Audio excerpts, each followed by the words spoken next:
Bismillahirrahmanirrahim. I welcome you all in today's our online session. Hope you all are fine and having good health. We start today's session with the recitation of Holy Quran.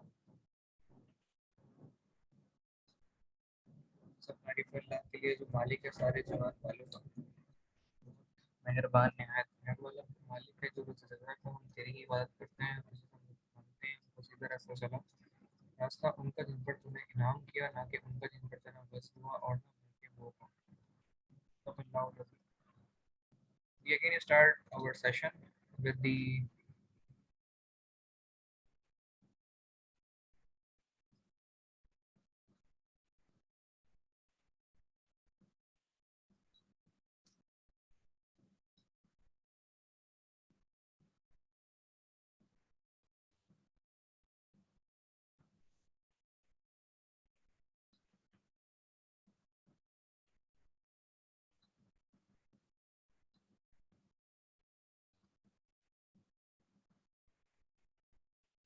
so in last we was on the concept of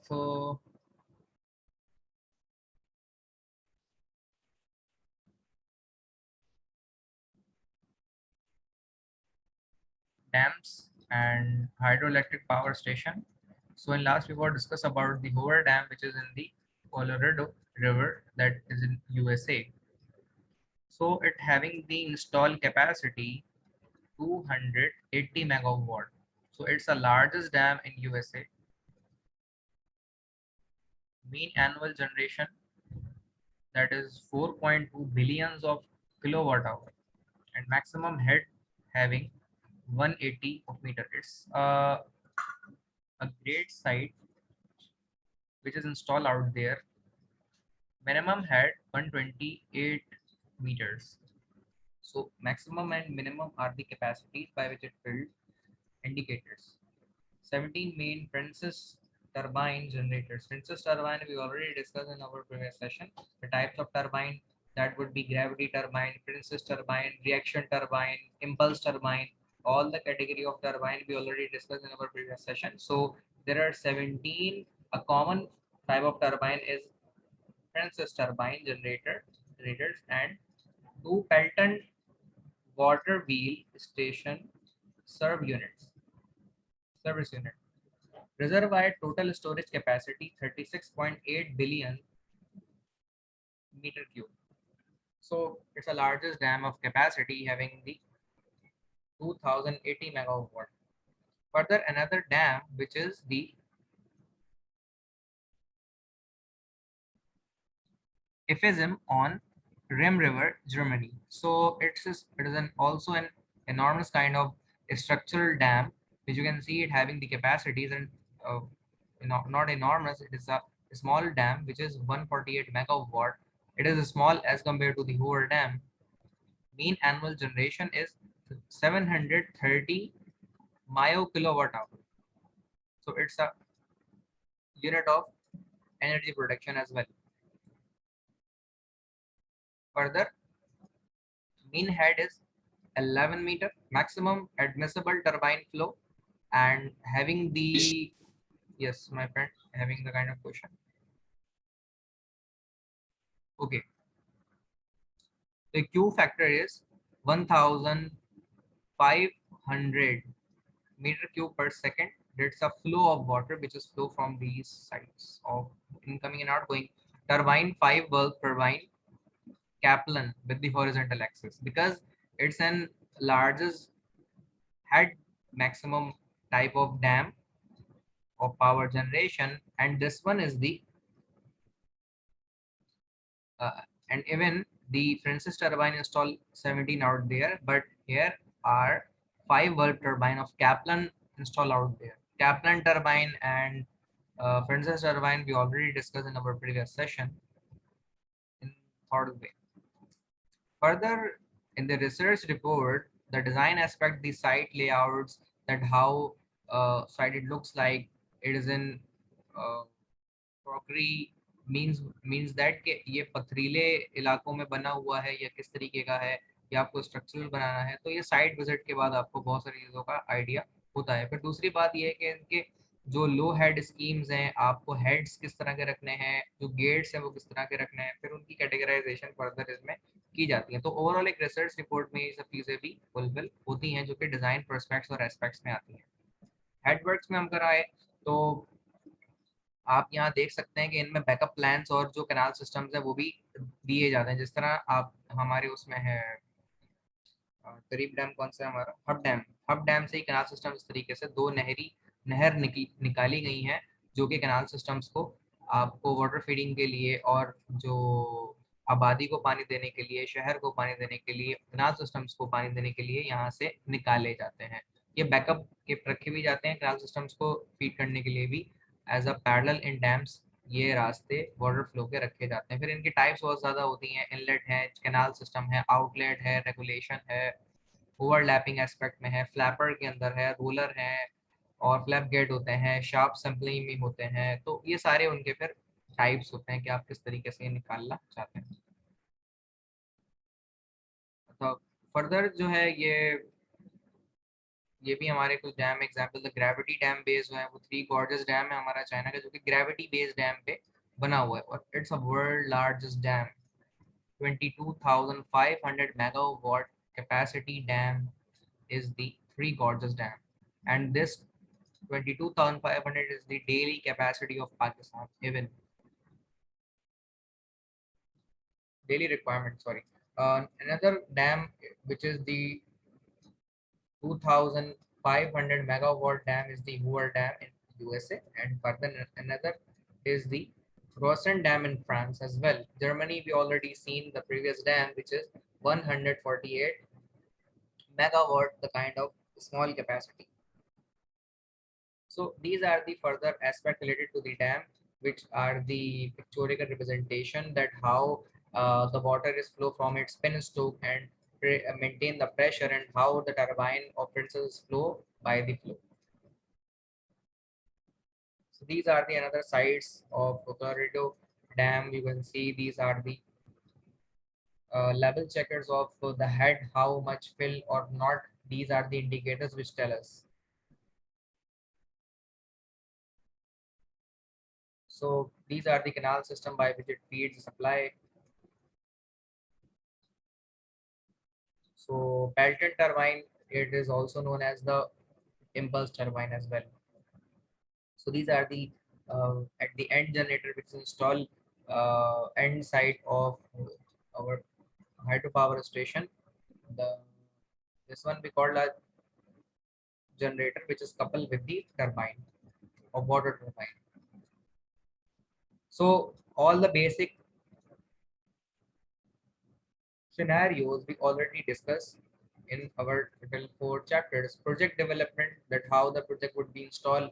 Site identification, you first need to identify which site, in which site you need to install your kind of hydro power station of dam.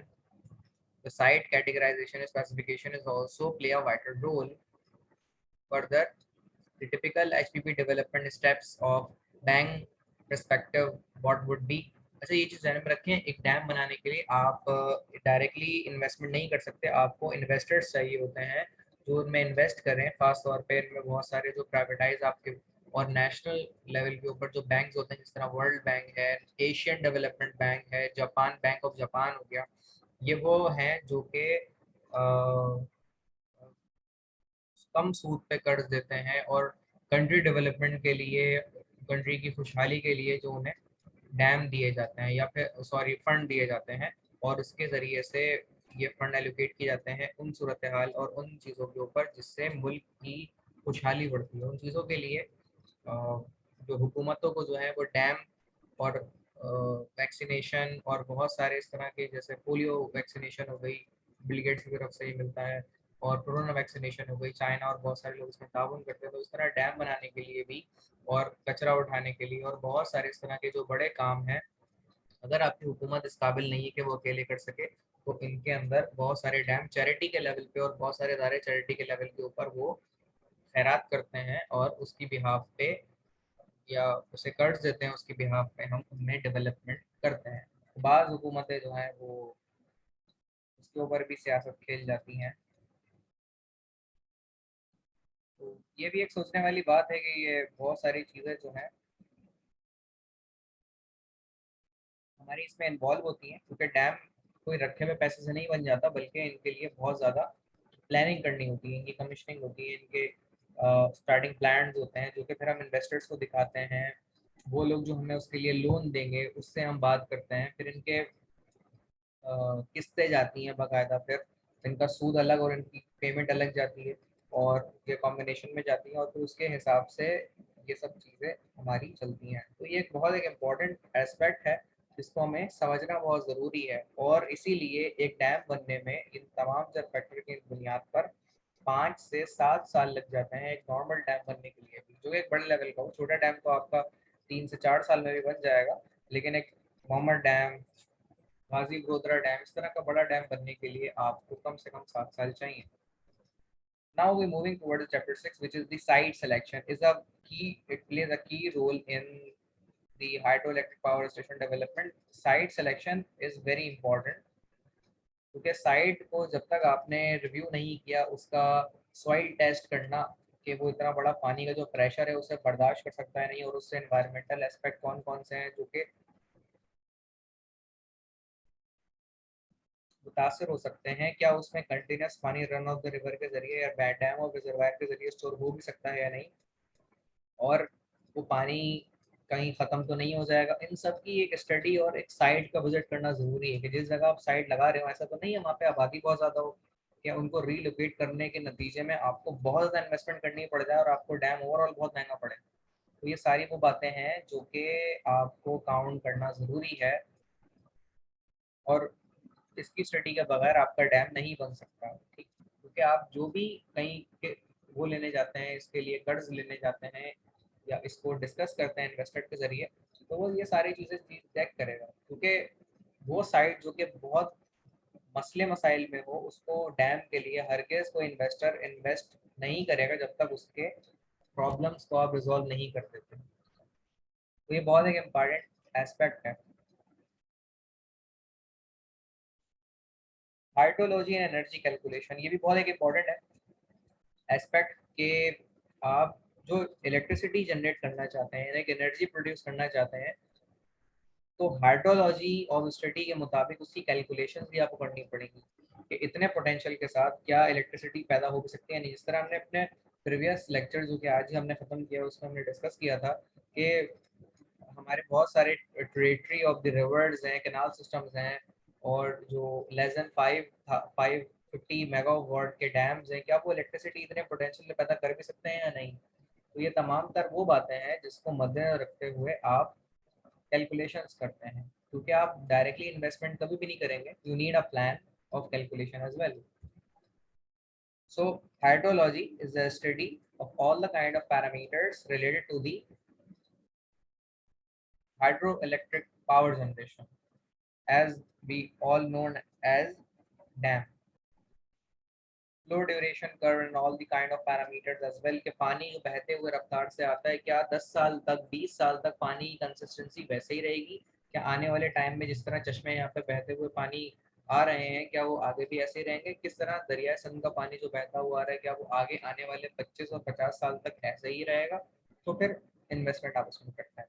तो dam बनाना itself एक बड़ा challenge भी है, क्योंकि dam के लिए fuel water है, water में कंसिस्टेंसी पोटेंशियल और वो दीगर चीज़ें अगर ना हो, फ्रीक्वेंसी जिससे पानी फ्लो होता हुआ आ रहा है कि पानी स्लो हो गया आना, आपने जो कैलकुलेशन की थी वो प्रिडिक्शन उसकी सही नहीं बैठी, तो आपके लिए ये सोल्यूशन बहुत महंगा पड़ सकता है। इसीलिए आप जब भी इन्वेस्टमेंट करते हैं तो इन्वेस्टर्स को, और जो बैंक्स हैं जो कि world bank, Asian development bank, ज़रूरी तरक्याती बैंक, और आपके बैंक ऑफ जापान, ये पहले बहुत इन्वेस्टमेंट करता था, अब इतना नाम इसका हम नहीं सुनते, बैंक ऑफ चाइना, और बहुत सारे आपके बहुत सारे बड़े डैम बैंक्स हैं जो कि इन्वेस्टमेंट करते हैं। तो उनको कन्विंस करना ज़रूरी है, और कन्विंस करने के लिए वो आपको बिल्कुल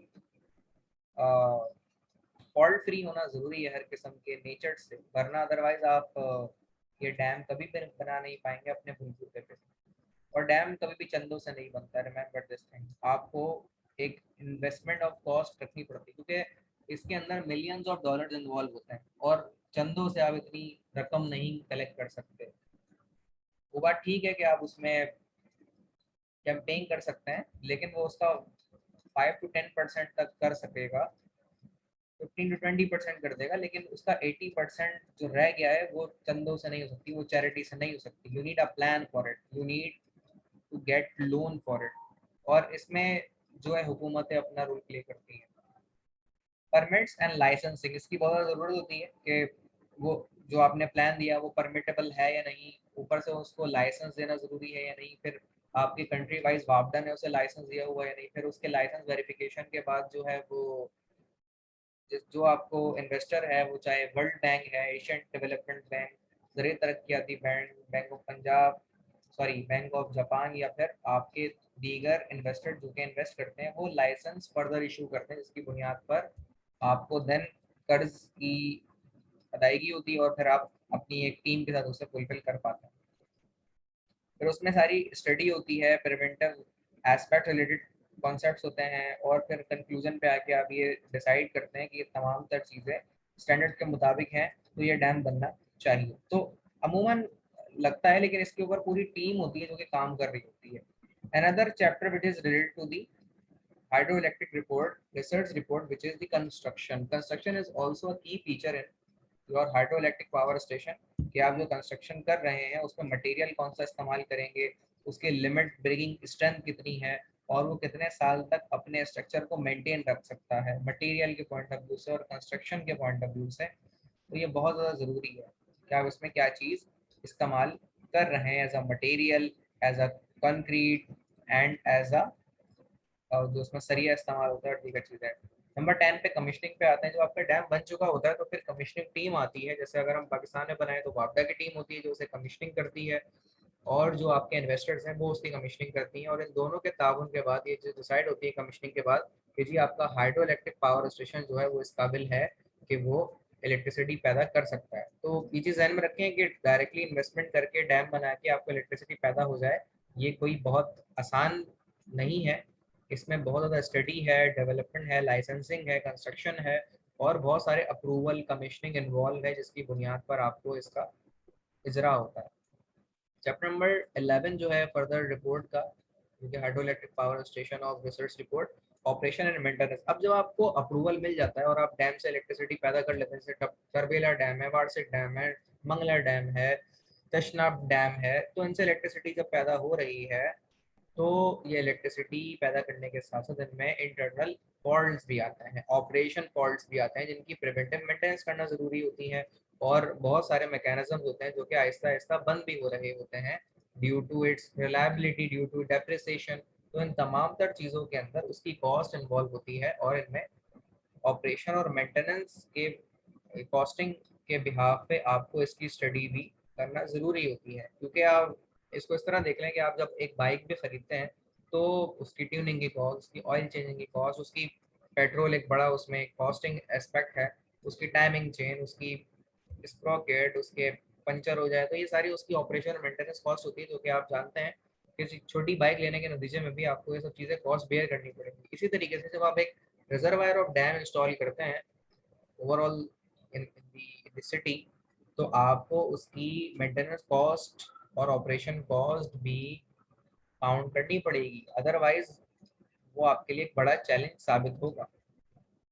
तो इसीलिए ये चीज़ें भी बहुत ज़्यादा इंपॉर्टेंट है। 12th चैप्टर पे अगर हम आए तो environmental and social impact mitigation भी बहुत इन्वॉल्व होते हैं इसमें। कि एनवायरमेंटल एस्पेक्ट यही है कि आप जब डैम लगा रहे हैं, बना रहे हैं, तो उसके रास्ते अगर आप बनाए रन ऑफ रिवर के जरिए से पैरेलल ऑफ इंडस रिवर, आप जिस तरह हमने बनाए हुए हैं, अगर इस तरह आप करते हैं तो ये चीज़ याद रखें कि आपको एनवायरनमेंट को नुकसान पहुंचाने की इजाज़त नहीं है। आप एनवायरनमेंट को नुकसान नहीं पहुंचा सकते।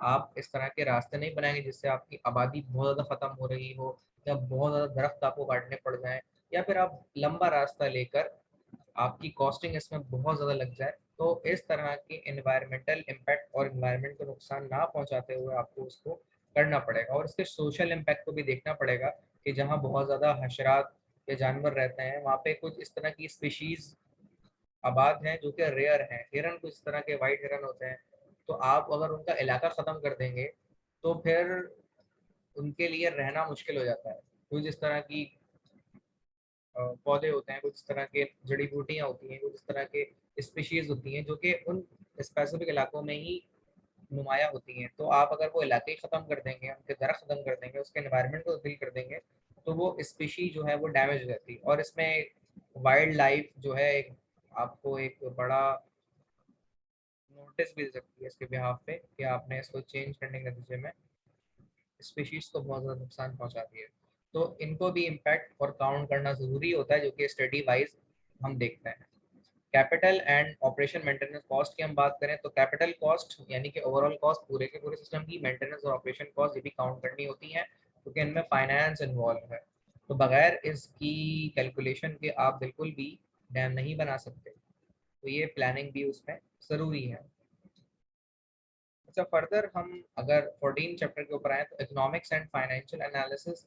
तो इकोनॉमिकल एस्पेक्ट्स कि जी कौन कौन सी चीज़ें हैं जो इससे इकोनॉमिकली इफेक्ट होंगी, और फाइनेंशियल इम्पैक्ट यानी कि आप जो बिजली पैदा कर रहे हैं क्या वो ₹1.25 के यूनिट की मिल रही है या नहीं। जिस तरह तरबेला डैम से जो बिजली बनती है वो 1.5 से 2.25 रुपए की एक यूनिट की होती है, डैम से बिजली जो बनती है। लेकिन जो थर्मल पावर प्लांट से बिजली बनती है वो 7.25 से 8 रुपए का एक यूनिट होता है। तो इसका मतलब ये हुआ कि आप बहुत ज़्यादा कॉस्ट में थर्मल पावर प्लांट से जो है इलेक्ट्रिसिटी पैदा करते हैं हैवी ड्यूटी यूनिट पे, और ख़ास तौर पे जो डैम से बिजली आप पैदा करते हैं उसका यूनिट आपका 1.5 से 2.25 रुपए तक का होता है। वो आप दो भी करते हैं तो 2 रुपए का फी यूनिट आपको तो बहुत सस्ता पड़ेगा। तो डैम से जो बिजली पैदा होती है ये फाइनेंशियल एस्पेक्ट यानी इतनी इन्वेस्टमेंट करने के बाद जो आपको हासिल हो रही है उसको बेच रहे हैं आप बिजली को, नेशनल ग्रिड को, कंट्री को, तो क्या वो मुल्क जिस रेट पर खरीद रहा है, तो फाइनेंशियल इम्पैक्ट आपका कि जो आपने इन्वेस्टमेंट की है और उसका आपको जो बदले में पैसे वापस मिलने होते हैं उसका कितना प्लान ऑफ एक्शन है और किस तरीके से उसका रिटर्न होगा। तो ये सब फाइनेंशियल एनालिसिस के अंदर आते हैं जिनकी स्टडी हमें करनी ज़रूरी होती है, क्योंकि बगैर इस चीज़ के इन्वेस्टर इन्वेस्ट नहीं करेगा। ये भी बहुत एक इम्पॉर्टेंट केस ऑफ स्टडी है। Now related to the financing and HPP projects, जो कि related to the hydro power projects आपके कहलाते हैं। तो फाइनेंसिंग इसमें बहुत एक मेजर इम्पैक्ट है। जिस तरह मैंने बताया कि एक बैंक इवन आपको लोन देके आप ये डैम भी नहीं बना सकते, बिलियंस ऑफ डॉलर आपको चाहिए होते हैं हर एक बैंक से एक डैम बनाने के लिए। तो इनमें capital investment, capital cost, loan और इनकी किस्तें और सब चीज़ें ज़रूरी होती है। आखिर में रेफरेंस देते हुए इन्होंने ये ओवरऑल एंड कर लिया है जो रिपोर्ट है यहाँ तक। तो यहाँ तक सवाल किसी के जहन में हो तो पूछ लीजिए। सर ये रिपोर्ट शेयर कर दीजिएगा सर। जी जी, मैं शेयर कर दूंगा आप लोगों से, बिल्कुल मैं ग्रुप पे ही शेयर कर दूंगा। फर्दर जो इसका 17 चैप्टर है वो एनेक्सर्ट्स के ऊपर है। एनेक्सर्ट्स वो रेफरेंसेस होते हैं या वो चार्ट होते हैं जो जिनका डेटा हम अपनी रिपोर्ट में तो कलेक्ट करते हैं, लेकिन हम इन डेटा को जो तफसील से बताते हैं रिपोर्ट के आखिर में, वो एनेक्सर्ट्स होते हैं। जैसे फाइनल ईयर प्रोजेक्ट की रिपोर्ट्स बनती हैं या जो भी आप ट्रेनिंग करते हैं, तो उसकी प्रोफेशनल रिपोर्ट्स के बाद आपको टेबल ऑफ कंटेंट्स बताने होते हैं जिनका आपने डेटा लिया होता है, या फिर उनको आखिर में आप डेटा ओवरऑल यूज करके बताते हैं कि ये एनेक्सर्ट्स हैं और ये डेटा करेक्टरिस्टिक वाइज उसमें यूज किया गया है। तो उसके मुताबिक आप ये तमाम तर चीजें मैप करते हैं और लिखते हैं उसमें, तो ये आपके एनेक्सर्ट्स कहलाते हैं।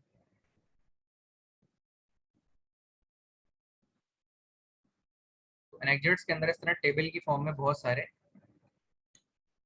डेटा को आप फिल करते हैं।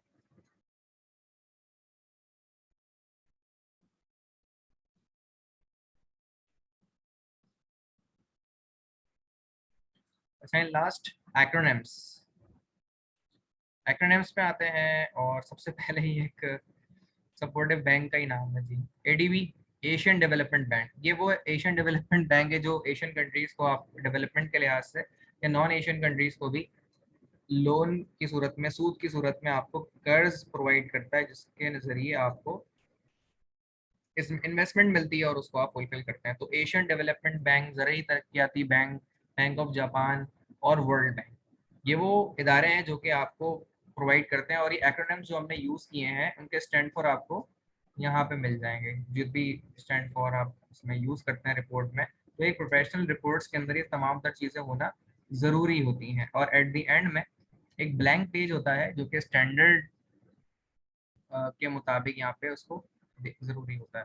तो ये वर्ल्ड बैंक ग्रुप की एक रिपोर्ट थी जो कि हाइड्रो इलेक्ट्रिक पावर स्टेशन के हवाले से, अगर एक डैम बनना है तो उसके स्टैंडर्ड्स, उसके मुताबिक उसके जो preventions, operational aspects, maintenance aspect and in total investment cost और जो बहुत सारी चीज़ों से रिलेटेड एस्पेक्ट्स हैं वो हमने इसमें डिस्कस की हैं। तो सेशन को यहाँ तक हम एंड करते हैं। कोई यहाँ तक सवाल किसी के जहन में हो तो पूछ लीजिए। क्लियर है सर।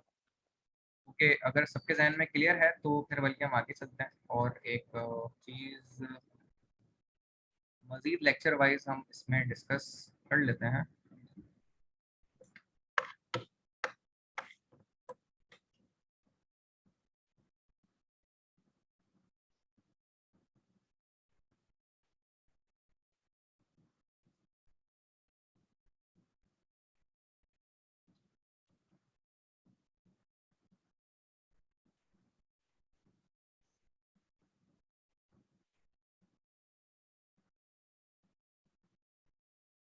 ओके, यहाँ तक हमने ये डिस्कशन तो कर ली है कि डैम के लिए वो कौन कौन सी चीज़ें हैं जो कि ज़रूरी हैं और डैम बनने के लिए जो इन्वेस्टमेंट है वो किस तरह से हमें मिलती है और ओवरऑल ये किस तरीके से मॉनिटरिंग होती है।